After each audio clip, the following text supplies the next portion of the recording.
Shiketu. Wachungaji, watumishi wa Mungu mtakuwa mbele ukiongozwa na Reverend Mololo. Sikupate mtu mama sasa, tuongoze na wimbo bwana.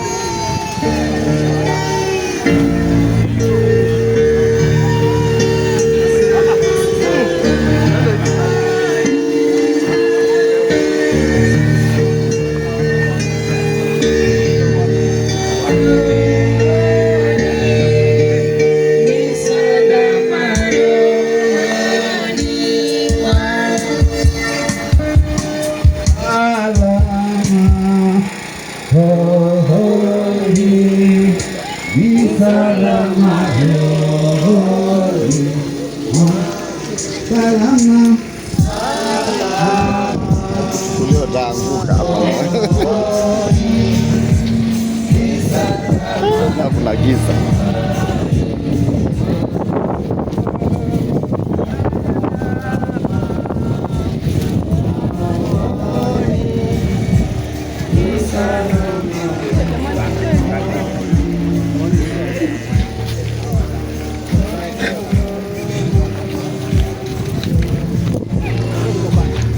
Wewe saidia jamaa.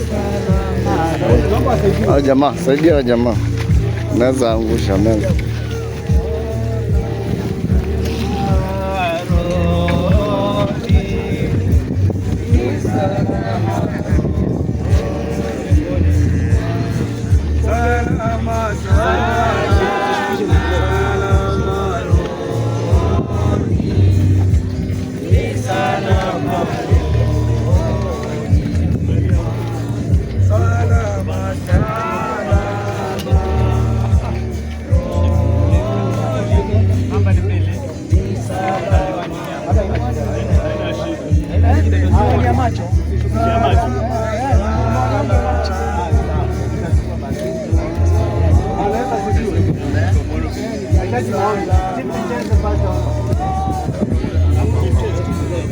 Ombeni kwa kipindi hiki. Mungu wangu na baba yangu, basi umetokea wakati wake. Imefikia wakati wa kusindikiza mwili wa baba yetu. Wacha Bwana ukawezi kuwa pamoja nasi kwa dakika ambao tutamaliza mahali hapa, wakati ukaweze kuwa kiongozi tufikia hapo mwisho. Tushukuru na ni katika jina la Yesu aliye mkombozi wetu tunaomba na kuamini. Amen. Naomba nisome mstari mmoja kitabu cha Mwanzo mlango wa 3. Mwanzo mlango wa 3 mstari wa 17, 18 na 19. Mwanzo mlango wa 3. Mwanzo mlango wa 3. Mstari wa ngapi? 17 mpaka 19. Nasema, akamwambia Adamu, kwa kuwa umesikiliza sauti ya mke wako, kala matunda ya mti ambao nalikuagiza nikisema usiyale. Ardhi imelaaniwa kwa ajili yako, kwa uchungu utakula mazao yake siku zote za maisha yako. Michongoma na miiba itakuzalia, nawe utakula mboga za kondeni. Endelea. Kwa jasho la uso wako utakula chakula, hata utakapoirudia ardhi ambayo katika hiyo ulitwaliwa, kwa maana umavumbi wewe, nawe mavumbini utarudi. Bwana Yesu asifiwe. Naongea juu ya mwanadamu na Mungu. Bwana Yesu asifiwe. Mungu ana mwanzo wala mwisho. Mwanadamu ana mwanzo wake, ana mwisho wake. Mwanadamu ana harusi 3 ya kuzaliwa. Yoyote anapozaliwa ajielewi. Bwana Yesu asifiwe. Na anapatiwa heshima na watu wanashangilia, maana kuna mtoto mchanga amezaliwa. Au hakika au kiume ni mtoto. Bwana Yesu asifiwe. Baada ya kuzaliwa analewa na wazazi. Anafikia umri wa harusi ya pili.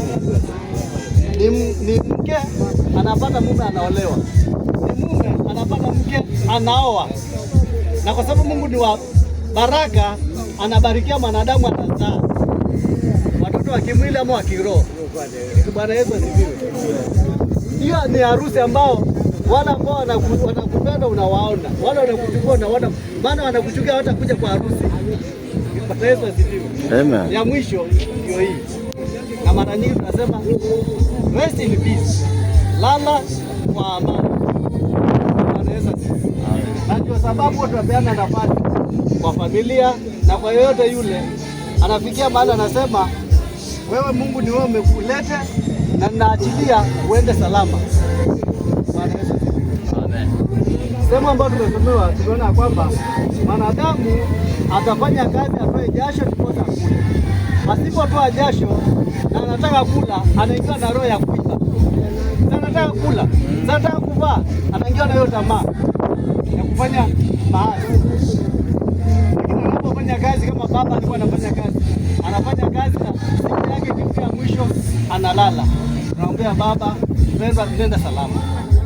Mavumbini mwanadamu alitoka na mavumbini atarudi.